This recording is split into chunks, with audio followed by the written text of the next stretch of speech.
Hello and welcome back to day 2 of the floor here at IAE 2952. I'm here with a bunch of other folks, and I'm to make a more pleasant experience. I'm going to do this. Comlink party, and I'm going to leave the party. There we go. Nice and clean looking. I've got a bunch of people here who I'm live on twitch.tv/TheAstroPub and youtube.com/TheAstroPubLive. We'll be doing this, I said noon. I think I'm going to move it to about 3 p.m. Eastern every day from now on, simply because I've got to edit these together and put them up and such. I'm pilot. And so feel free to join us here for that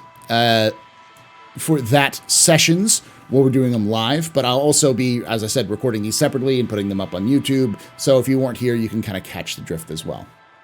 And if you want a more concise, specific lore stuff, you can check out the Astro Historian, where I do videos on every manufacturer and the lore of every ship's on the floor for every day. This is more of a kind of a general overview and more of a rambling sort of live discussion plus discussion more about the ships themselves. So if you are looking for ships, you're trying to figure out, okay, what is on the floor? If you're new to Star Citizen, or you don't have a good idea of all the ships that are available, I'm going to go over the background of the ships and what they do and what their purposes are.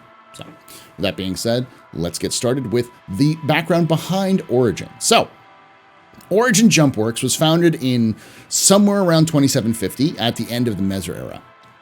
They got their work they got their start not as a manufacturer of ships, but of engines. They first made engines for large space yachts and the UEE military. So engines like the Javelin, the Javelin's engines are likely built by Origin. The Javelin and the Idris likely have their engines built by Origin. So, yeah, they built these high-class engines. But after about 10 years of them working, they ended up realizing that there was a big call for ships, personal transport ships that were needed. So they started building their own. But they were founded in Cologne, Germany in around, again, 2750 on Earth. And since then have expanded to become a luxury manufacturer. They mostly built large yachts, small and large yachts, but they did build some industrial ships. For instance, the first 600i, which was the first ship they built that we have today, was a cargo ship originally. But in the late 29th century, they decided they were going to step into the personal ship market, and they did so with the 300i. Since then, the 300i has been the second best-selling ship in the UEE, and is their lines of ships have expanded to include larger yachts and other kind of more specialty racing ships as well. But probably the biggest controversy around them was in 2915, their CEO decided to move the headquarters of Origin from Earth to Terra. Now, this isn't a huge deal, but at the time, Origin proudly proclaimed themselves as made on Earth. So when they moved to Terra, saying the culture of the UEE, the future of culture in the UEE is in Terra, a lot of people didn't like them for that. They got a really bad reputation. But when they moved to Terra, they took over, they moved into a city called New Austin on Terra, which was at that point just the home of Omega Foods, which made Crabbo's cakes, which we don't have a game yet. That was their big claim to fame. But since Origin's moved in there, the city has become known as Origin Town. And as a result, we see lots becomes kind of like a mecca for spaceship enthusiasts. And a lot of their major manufacturing became, a lot of their big ships, well-known ships, became built in that time period. As then moved to Terra. With that being said, let's go look at the ships on the floor. So come walk with me. Let's go. We'll start over here with the 600. So as I said, the 600 is actually the oldest ship in Origin. And this right here, this is what it looked like when it was built in the 2850s.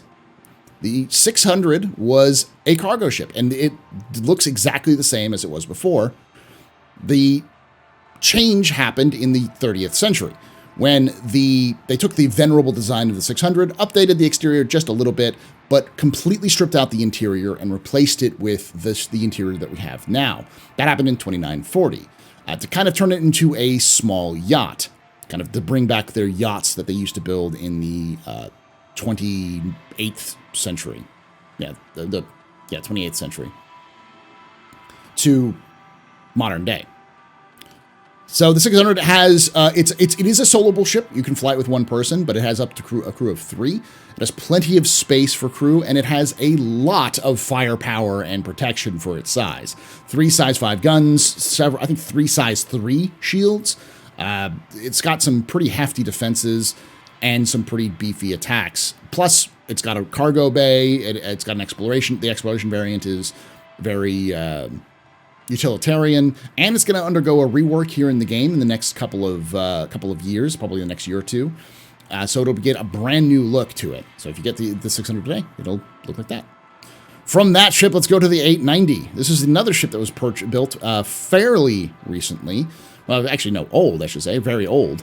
The 890 is the first ever mass-produced super yacht. Up until the 890, all yachts were built as conversions of either military ships or super yachts were built with conversions of military or civilian cargo ships were turned into super yachts.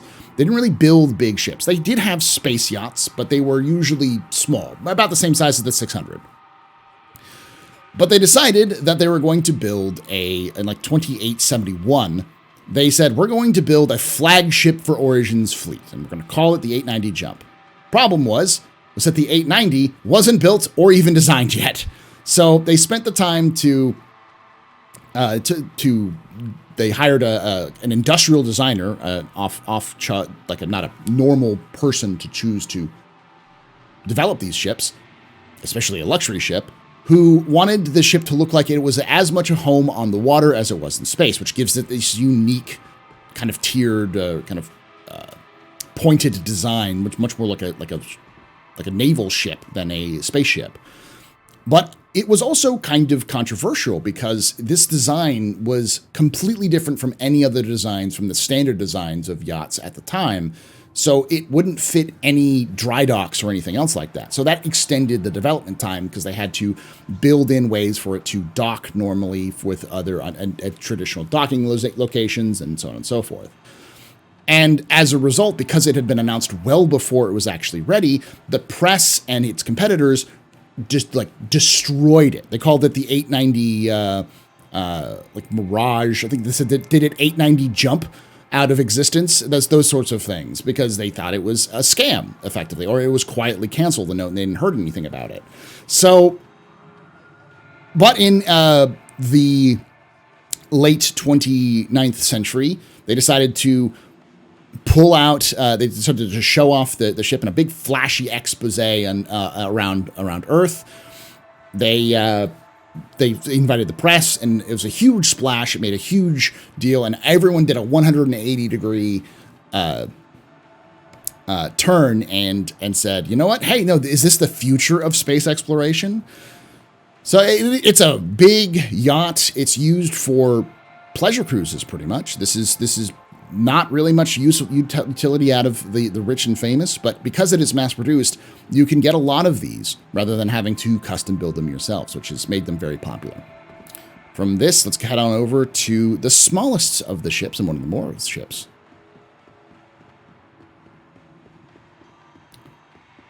With the 100 series. Now, the 100 series is fairly old. Come with me. Let's go. Let's keep walking. See, they'll probably catch up here in a moment.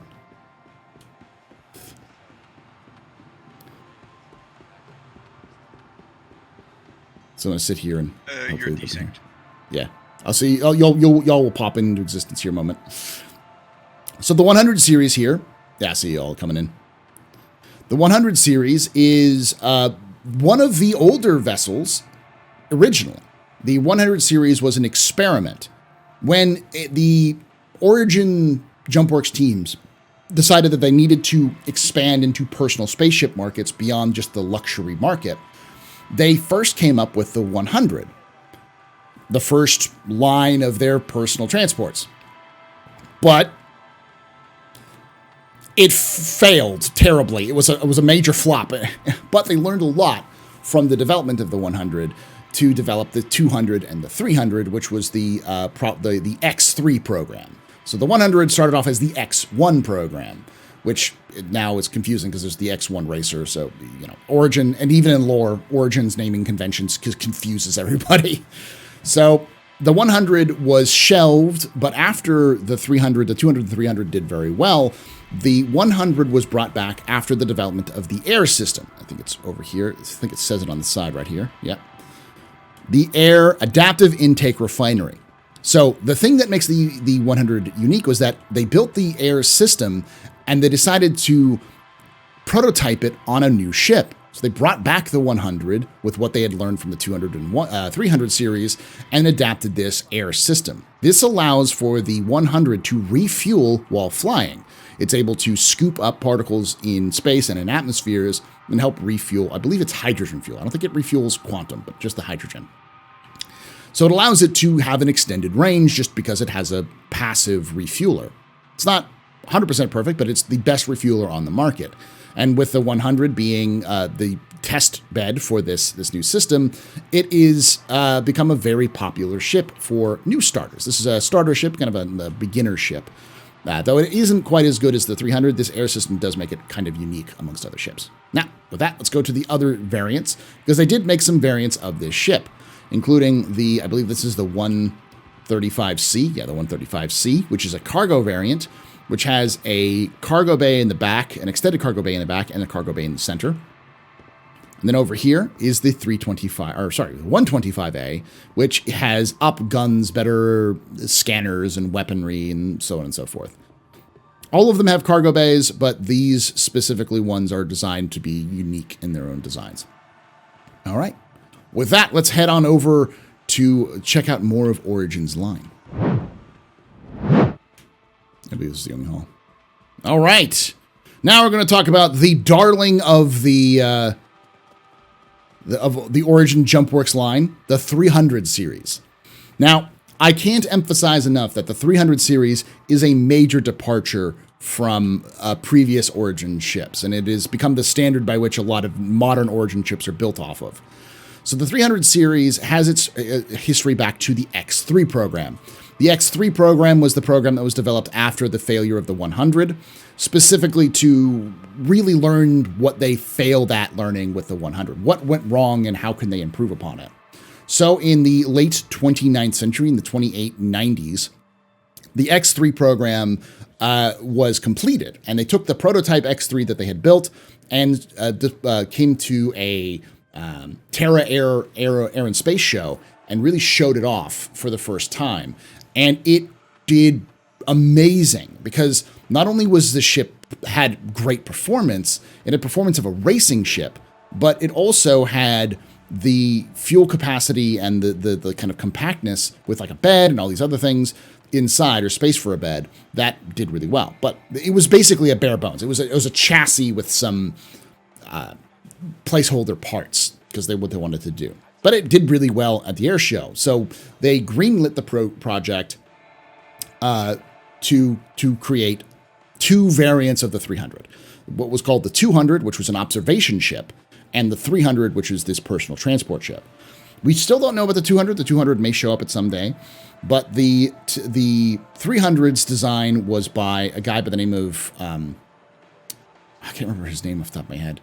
It was Andres. I can't remember his last name. But he was a Wunderkind developer. Him and his brother helped develop the 300. They brought in not only spaceship engineers, but craftspeople and artists to help make the 300. In fact, it was so expensive that Origin almost canceled the project because when they finished developing their first prototype 300, it was 14 times as expensive as the Aurora, which, to put into context, would make it almost as expensive as, I think, like a Hammerhead in game. Because it was like like panel oaks and like it was super luxurious inside. So they kind of compromised and worked on it, and they managed to bring it down to about 4 times the price of an Aurora. Because the whole purpose of the 300 was their first entry into that Aurora space. They wanted to compete with RSI, but in a more luxurious capacity. You can think of everything that RSI had done or Origin had done before this was for the wealthy and the elite, and this was for the middle class. This is for the bourgeoisie, kind of feel to it. But they wanted to be the upper middle class, accessible but not too accessible. For those of you who are Porsche fans, the 911 Porsche, not the fancier Porsches. So a little bit lower quality, but like high in demand. Midlife crisis. That's what this is. This is a midlife crisis. And the 300 is pretty good. It's got some decent firepower, capable, probably a little bit better than the Avenger right now, but doesn't have really good cargo bays. All of them do have cargo bays, I believe, except for the 350. I can't seem to get the cargo bay to drop, though. Just the rent. So I can't confirm if the 300 does. I think it does. Yeah, there we go. It does have a cargo bay. 350 doesn't, but that's the only one. But the next one over here actually is much better, the 315P. So the 315P is not the first one. It's the second variant that was developed. But when 315P was developed as an exploration ship, like a pocket explorer is what they called it, they found out that with its upgraded sensor suites, it was actually much more popular with miners and salvagers. So mining and salvage crews would purchase 315Ps because of their scanning technology in a small, compact package. This was years before the Terrapin, or no, this was after the Terrapin. But this was a lot cheaper than the Terrapin in that kind of context.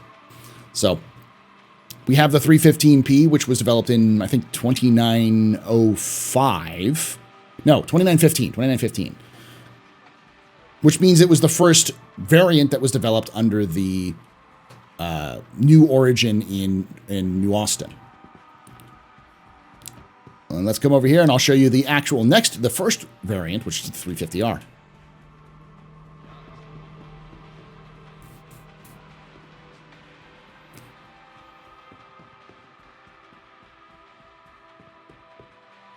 So this is the 350R. So the 350R was the first variant. It was built specifically for Origin's race team. Origin had been building race ships for a while, but most of it were been modifications of other ships. So this was built as the race variant for it, and was built for the race team. It actually does have a cargo bay. I didn't think it had a cargo bay. It's a very small cargo bay. And it instantly won the Murray Cup, the big, great cup, the biggest race in the verse, and had held the title for many, many years. So it was the ship to beat in many ways. And the last variant that came out was the 325A. Now, the 325A is actually a bit mysterious. It was released in 2940, many years after it was supposed to have, many years after the other variants had been released. And when the 325A was released, it had signs that it was built to meet Navy standards of about 10 years beforehand.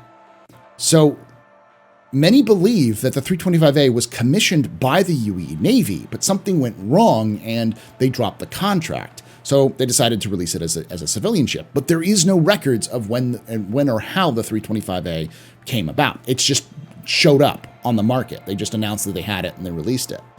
But they don't want to talk a lot about it.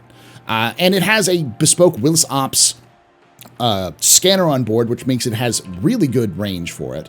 And it has a unique upgrade to its front hard point here to, I believe this is a size 4 hard point, or size 4 hard point compared to the other ones, meaning it has a big front cannon here that can function as for its combat personality, its combat variety.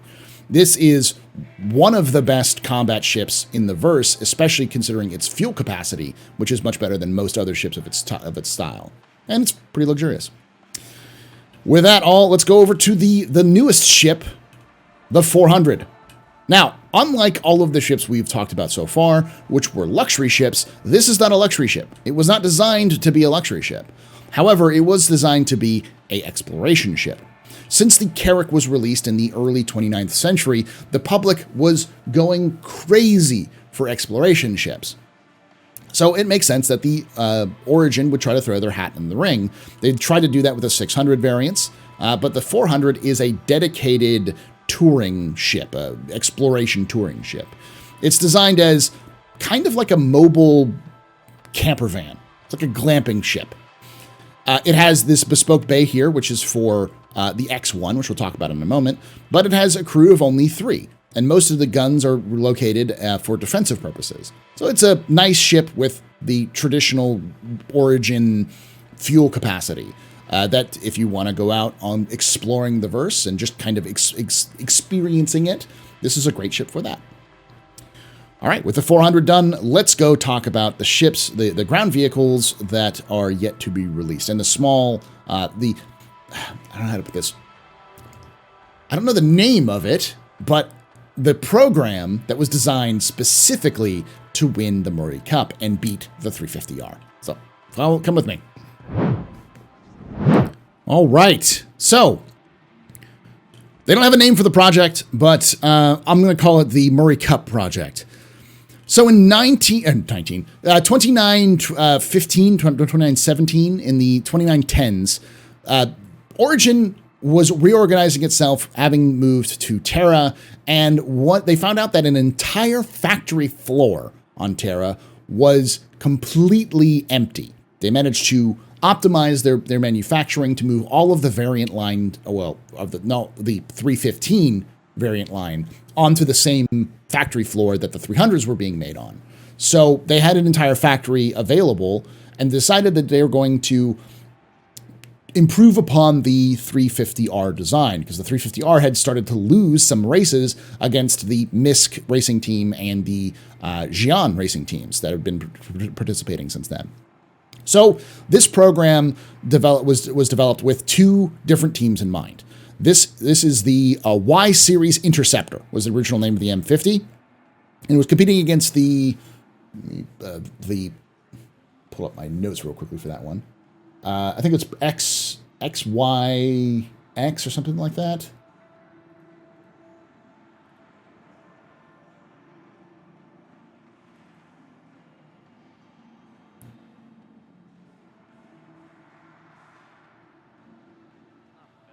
The XVB, model XVB. So we had the Y Series Interceptor and the model XVB. So the Y Series Interceptor, which was the M50, ended up winning out in this competition because it was just better. It had better modularity, though they were almost the same in terms of the two models. They both were better than the 350R. They both had great capacities, but the M50 could hold guns a little bit better, had a little bit more guns. And its engine capacity in the back, you can actually swap out the engines for other engines for upgrades. And so the Origin decided to go with the Y Series Interceptor as their replacement. Now, the M50 had some controversy because the M50 was designed and it was shown off at IAE 2917, and it's for release the next year. However, when it went under safety inspections for UEE safety protocol, it failed all of the safety inspections. It was a death trap. So they had to delay it until 2920 to release it. And even then, they released it to the public market before the race team could get a hold of it, even though it was built specifically for the race team. So between 2920 and 2923, Origin lost the Murray Cup because they had to use old update. They had to continually update the 350R, which wasn't doing so well, even though they had literally the best racing ship in the verse. So, but by 2923, it actually won. It was introduced for Origin's racing team and actually won. But it had some struggles on there. But around the same time, what was it called? The Keller's Run happened, where Dean Keller caused a ruckus on Spider and ended up a multi-system chase over several days, which was a giant embarrassment. to the UAE. And one of the people that Dean Keller managed to kill was a man by the name of a special agent in charge, Bronson. Now, Bronson had updated and souped up his Avenger to be more of a tackle ship, to be able to chase down fleeing individuals. And he was able to be the only advocacy agent who could keep up with the updated and modified Hornet that Keller was using, but Dean Keller ended up killing him in the line of duty. So with the reality that they couldn't keep up with these criminals with their souped-up ships, the advocacy and the military came together and purchased M50s to use as interceptors. They purchased 144 interceptors, M50s, and continue to purchase them today. Now, these ships are used by a special organization, a special group of advocacy agents known as Bronson's Bolts, and they are deployed to very specific locations where high crime is happening, especially criminal activity like smuggling and human trafficking and other things like that, where they have ships that they know that criminals have ships that can go faster than their Avengers. So they have purchased the M50. So there are some M50s you'll see in the verse. And if you see an M50 advocacy M50, it is 100% a Bronson Bolt, which means that they are the elite of the advocacy. They are very good at intercepting and taking down criminals. But the model XVB did not go anywhere, actually. Even though it lost, it became the 85X, which we'll come over here and learn about.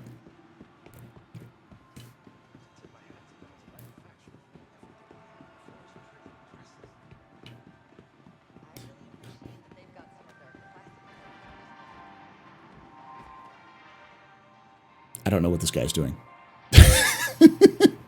All right, the 85X. So the 85X is the model XVB. It was the other one that was competing against the M50 and lost. But in 2943, the XVB was updated to become the 85X. They kind of made it so they can have some weapons hard points, and they gave it a second seat. And it came standard with all 890 jumps, the new 890 jumps that were built in 2950 or 2942. 890 jump. I think this came out first in 42, and then 43 was the 890 jump. But this was designed to go out with the brand new 890s.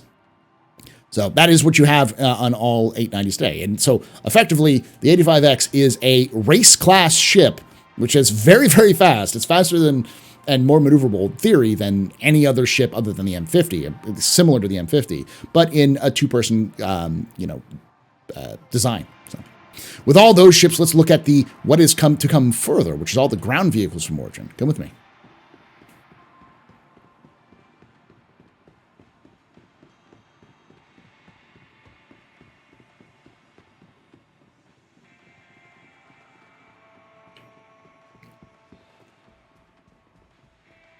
All right.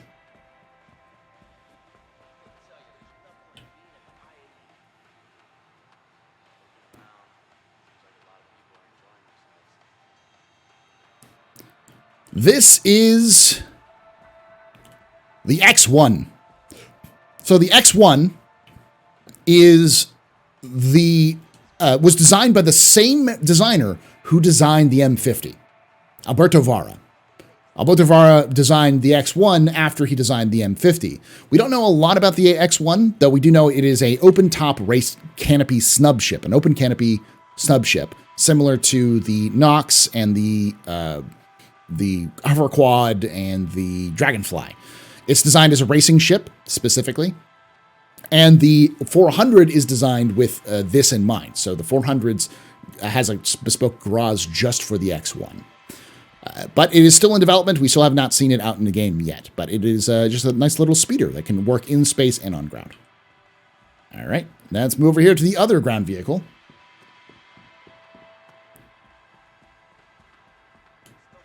And yes, it is a snub ship, not a hover bike.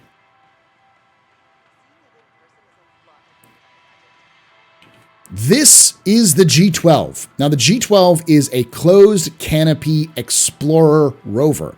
This is important to understand that there are very few ships in the Star Citizen or ground vehicles in the Star Citizen universe that are closed canopy. Most of them are open canopy. This means that there is longer life support systems available for those in the G12 versus people who are driving like Cyclones, because you don't have to wear a suit inside of it. This was very popular with the UAE military, who actually commissions Origin to build their own version for the military. So they built the G12R, which is like a racing variant of the G12, which I think is just the only one we have. And then the other one is the G12A. The G12A is the one we see here, which has the missiles on board. These are designed as VIP transports and have some anti-air defense missiles on board to protect themselves from air threats. Though you can also use the missiles to attack other targets if you need to. All right, and that's let's get over the middle. That is the lore tour for the floor tour for Origin here on IAE. Thank you all for joining us. And for those of you who are watching at home, thank you for joining us. If you're watching this after the fact, make sure you join us live every day of the floor here at IAE at 3 p.m. Eastern, where we'll be talking about whatever all the ships on the floor, the lore, a little bit of the background on the ships, and of course what they are, so you can get a better idea. And if you enjoyed this, make sure if you're watching this home, hit the like button, subscribe, because we'll be doing this all the time, and you can keep up on these when you want. And like I say every time, hope to see you someday in the black.